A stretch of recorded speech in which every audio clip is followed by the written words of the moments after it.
Many stealth action games work exceedingly hard to make it feel gritty and real, with every choice hanging in the balance and every move having to be considered. But if things don't work out, you end up dying, you're magically transported to that menu screen where you can play all over again. Deathloop from Arcane Studios laughs in the face of those games and decided to make that classic paradigm that we all know no longer an annoyance, but now a feature. This is nothing short of a revolutionary change to the stealth action genre, albeit not really perfect. Let's put it this way. Deathloop has changed stealth games to the same degree that Dark Souls has changed hack and slash games. This feature is the Deathloop. It's what the game is called, it's what the narrative is built upon, it's how the characters interact, it's how you interact with the world, it's how you build up and learn about the world, it's how you improve your skills, it's how you master it. Everything that you do is in service to this simple idea that one single day, one day of gameplay will be repeating itself again and again and again. In Deathloop, we play as Colt, who is thrust into this loop unawares and figures out the only way to break free is to kill these 7 larger-than-life visionaries that started this project, and your handler of sorts, Juliana, basically your antithesis. She has the ability to jump into your game and attack you with equally devastating firepower that you have. She is also one of the only other people in the world that remembers the actions of the previous day. The story unfolds from there. It's very funny and pithy, hitting that pitch-perfect 1960s funky, murderous sort of Shaft vibe. The narrative's biggest drawback, though, is that it's being told in a Deathloop. I'll get to that in a minute. So playing as Colt, your day, that one day that's repeating, is divided into 4 parts: morning, noon, afternoon, and evening. And the island that you're exploring is separated into 4 sections. Each of those sections evolves and changes based on your actions or inactions in that one day. Whereas a game like Dishonored would have levels, a game like Prey would have a big open world, this is closer to Dishonored, with Colt being able to choose where he wants to go from in each day part in sort of like a mini level. You set your loadout, you decide, what your objectives are. Think of it that way. After you complete those 4 day parts, though, the day ends and everything begins again. There is a process to take your weapons and items with you, but more important than all that, it's about taking the knowledge with you to that new day. Stealth fans know that first run in any new game, when you don't know the routes or the patterns of your targets, it's a mess, but it's exciting. You eventually die and repeat, you learn and grow and gain mastery of that specific level in game. Arcane has taken that process and made it central to their game, giving us the freedom to experiment and internalize that into the world.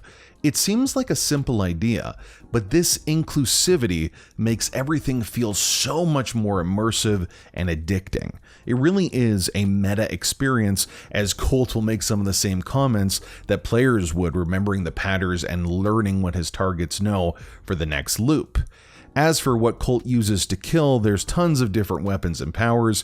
It feels very similar to the Dishonored series, with the added challenge, though, that if you die a certain amount of times in each of those day parts, you essentially lose the day and all your items, unless you have a special currency that's used in a special currency system that infuses your items and upgrades. They won't be saved for the next day. It's all a bit confusing, but in practice, this makes for an incredibly challenging and very addictive feedback loop of trying to push yourself just a little longer, putting yourself in harm's way to get those new upgrades and learn more about the world and the universe. When all of these systems come together under this one prime directive, it is incredible and has given me some of my best gaming moments I may have ever had. But this Deathloop is not flawless because there isn't that structured protection of a level system. The amount of information that you have to contend with is overwhelming, especially the inventory management system. It just doesn't work the way that it should, and unfortunately, I think most players will end up ignoring it after a while. More importantly, though, it's very difficult once you're getting into the game and really getting a sense of how this works. You know, Arcane has done a admirable job of making this make sense very slowly to the player.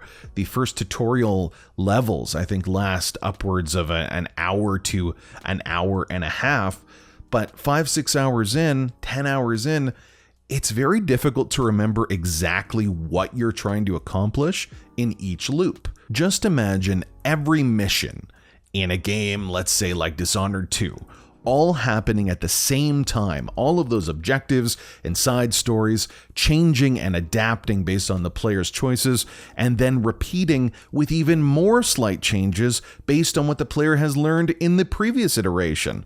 At first, this is freeing and exciting, but by the end, really close to the end, it becomes nearly impossible to manage. To Arcane's credit, the final loop, that one prime loop, I don't want to say much more than that, is a lot more structured, which might rub some players the wrong way, but at least then the objectives do seem clear and achievable. This issue, though, does bleed into the narrative, as most of the character's backstory is gleaned from what is learned and messages that Colt is leaving himself. It's very similar to Dark Souls, but in this case, they're written by the developers.